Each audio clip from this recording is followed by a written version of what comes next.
You like my other tree? I think it's neat.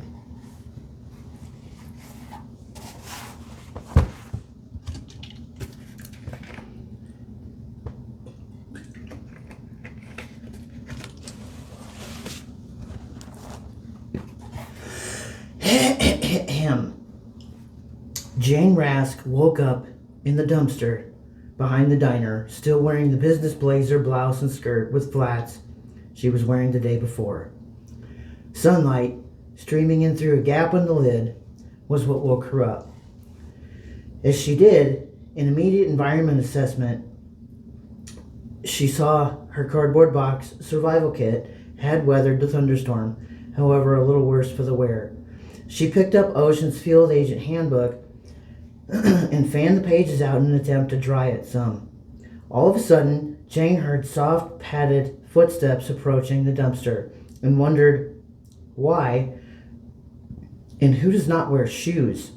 The footsteps stopped, and there were two strengths and tones of knocking on the sidewall of the dumpster. Attempting to stand and slipping on something on the floor, Jane asked out loud, "Who knocks on a dumpster?" From outside, two voices replied, "We would," followed by the lid slowly starting to lift. Jane was on the verge of attacking when she saw the spotted black and tan prehensile tail spooling, coiling, and looping to raise the dumpster lid wide open. Jane's emotion chip was warm due to its current processing rate. Nervous of again slipping, Jane flew up and out of the dumpster and saw two familiar faces with whom she was elated to see at the moment. "Denji! Jeffy!" she shouted. The pair greeted Jane, Denji smiling with his tail slowly recoiling into a relaxed position, and Jeffy looking very nervous and asking, "Jane, there are no dogs in there, right?" Denji and Jane laughed. Laughing was refreshing. Jane began to recount yesterday's events to Denji and Jeffy, which quickly devolved into emotional dumping. Jeffy threw an acorn and it bounced off Jane's forehead, saying, "Miss Rask, pull yourself together."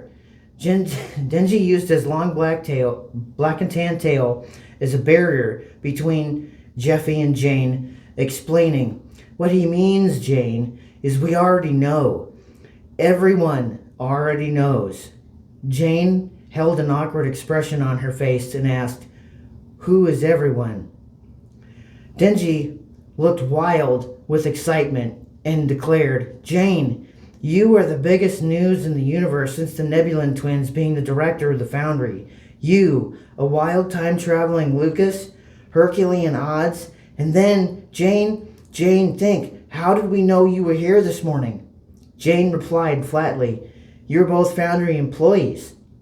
"We quit after the director's birthday party," said Jeffy. Denji continued, "Jane, it's Julie. It's all Julie. We're here to help. Kyoto number 7. And he held out a locker key. Jeffy held out his key and said Milan number 7. Jane gratefully took the keys, scooped Denji and Jeffy into a hug, saying, "Oh, you guys," and respectfully setting them back down again. "So, Denji," Jane queried, "who is everyone?" Denji twisted his feet and bent one knee, and with a confident and unpolished accent said, "Girl, everybody." Jane took this as a good sign that the Foundry's PR team was underwater with this, and it gave her hope.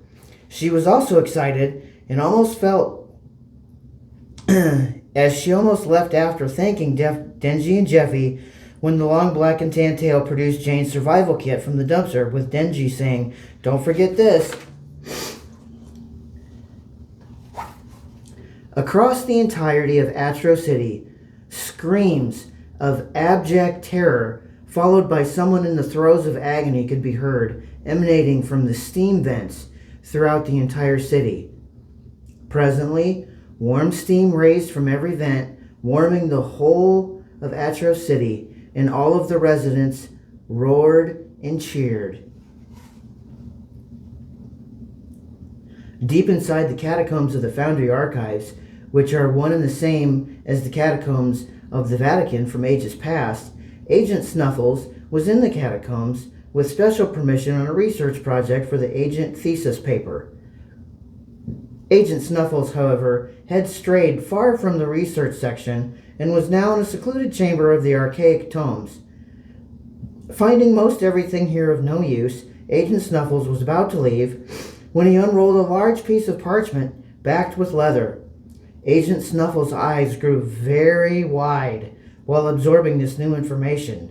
Slowly rolling the large scroll, Agent Snuffles said, "This will do very nicely," and concealed it. His next step for the research thesis was the top secret research and development lab. As Agent Snuffles trundled down the passageway, a popping noise was heard, followed by the light scent of pink gum. Inside the Frank Lloyd Wright house, Lucas was napping again, as he had not yet been able to fully sleep through the night since the meeting in the destroyed director's office a few days earlier. Lucas was pining for an explosion.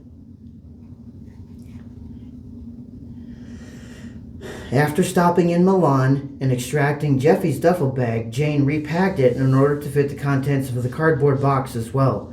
Wasting no time, she flew to Kyoto and landed gently in the alley behind the Fluff and Fold self-service. Entering through the side door, Jane saw a mother and her young daughter using the laundromat and was immediately grateful that there would be no falling out of washing machines naked for her today. Jane bowed deeply and said, "Konnichiwa, Yooka-san," with perfect inflection. "Not me," Jane said it with perfect inflection. The mother bowed silently, and her child carried on excitedly, "Hahaoya, America no superhero," while jumping and pointing. Jane knelt down and offered the child her closed fist, who copied Jane. Their fists bumped, they pulled away, and both made explodey fingers with sound effects.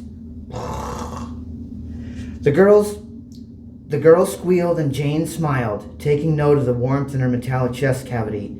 Standing and turning her attention to locker number 7, Jane grabbed Denji's bag and dropped a long strap around her chest. Jane was now wearing both bags in an X across her body.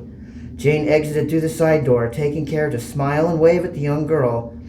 As the glass door closed, the girl pressed her face to it just in time to see Jane take form and fly. "America no superhero! Hahoya, America no superhero!" shouted the young girl.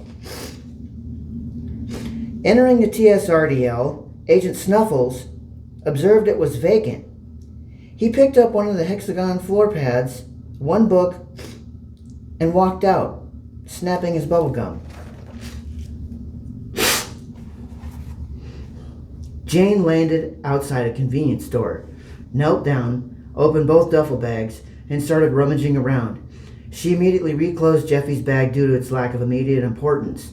Denji's bag, however, had 10 banded bundles of yen bills, among other things. Jane broke a band on one stack, walked into the store, and bought snacks, amber aviator sunglasses, cigarettes, a lighter, one umbrella, a new pair of sneakers, and a change of clothes. Loaded up on goodies, Jane walked to a place she had once read about. Arriving in the vicinity, Jane checked into the guest house and stashed her gear. Then, walking across the street, Jane paid the fees and walked into the Funoka Onsen, a mineral hot springs and registered tangible cultural property in Kyoto. I know I said that wrong. The property was made of wood and included an undulating curved gable at the top of the entrance gate. Moving through the rooms and hallways, Jane arrived in the changing room, in which she quickly stripped and stowed her clothes before swaggering into the hot springs, not even bothering with a cotton kimono. The hot springs felt rejuvenating, but even so, Jane did not linger excessively. After her bath, she had a renewed sense of purpose and a few new admirers. Standing from the hot springs, toweling off and dressing, Jane returned to the guest house. After entering and locking the door behind her, Jane began haphazardly tossing all the contents of both duffel bags around the room so she could clearly see everything at once. Jane's current inventory was exactly as such. One time machine, Ocean's Field Agent Handbook, Nebulan Planetary Map, snacks, cigarettes, lighter, amber aviators, umbrella, yen and euros, 11 acorns, 1 box of toothpicks, 1 box of cookies in the shape of little mountains, 1 sealed bottle of swamp water, and lastly 1 clear plastic sphere with dry cereal rattling around inside. Jane immediately opened the pack of cigarettes and lit one while sitting cross-legged on the floor, turning the clear sphere this way and that way and back again. Jane exhaled smoke directly onto the sphere and verbally made explosion noises. Who, she thought, gave her, the Aquan android, the exact tool of destruction she uncovered and went to great lengths to stop recently? Surely it could not have been Denji or Jeffy, so that leaves Opal or Ocean, or someone else with inside knowledge tampered with the duffel bags and planted the scruples and gloom. But why? A test? Pure temptation? Jane tamped out the cigarette butt in a tiny ashtray while saying, as if, and zipped the cereal sphere up in an end pocket of one of the duffel bags. Now repacking all of her inventory, she also packed 1 small white hand towel, just in case. Julie, the bubblegum rave nightmare, once again consulted the centuries-old scroll, was satisfied, and rolled it up. Now standing on the hexagon, she used the cipher and activated the time machine, saying, "Come on, big money, big money." Zap, bip, snap. Julie looked around and saw miles and miles of charred and blackened stone. All the ground was hot to the touch, and the smell of sulfur hung everywhere. Now, to find these babies and hurry back. Shadow Lucas, having left Jane's place recently with $500,000 cash won and overzealous tavern patrons through ragers with impossible odds, was now outside Atro City's main gates, standing next to his time machine, reading his field agent handbook. Presently, a petty thief approached Shadow Lucas, drew a dagger, and pressing it in towards his abdomen with pressure, demanded, "What are you doing? Give me all your money." Shadow Lucas simply pivoted on one foot and, ignoring the dagger altogether, told the thief, "Why, I'm reading. Don't you know how, love?" Sheepishly, the thief concealed the dagger and allowed Shadow Lucas an hour to teach him how to read the sentence, "Remember, licking doorknobs is illegal on other planets." Soon the thief had committed the sentence to memory and proudly walked away nearby reciting what he had learned, completely forgetting about the robbery. "Nice kid," said Shadow Lucas. And then, zip, bap, snap! Inside the Frank Lloyd Wright house, the kitchen was buzzing with activity. Agent 3 was making antipasta. Agent 2 was making baked spinach and ricotta cannelloni. Lucas was making pasta fagioli. Agent 1 was making an entire loaf of garlic bread, as well as his own signature martinis for everyone.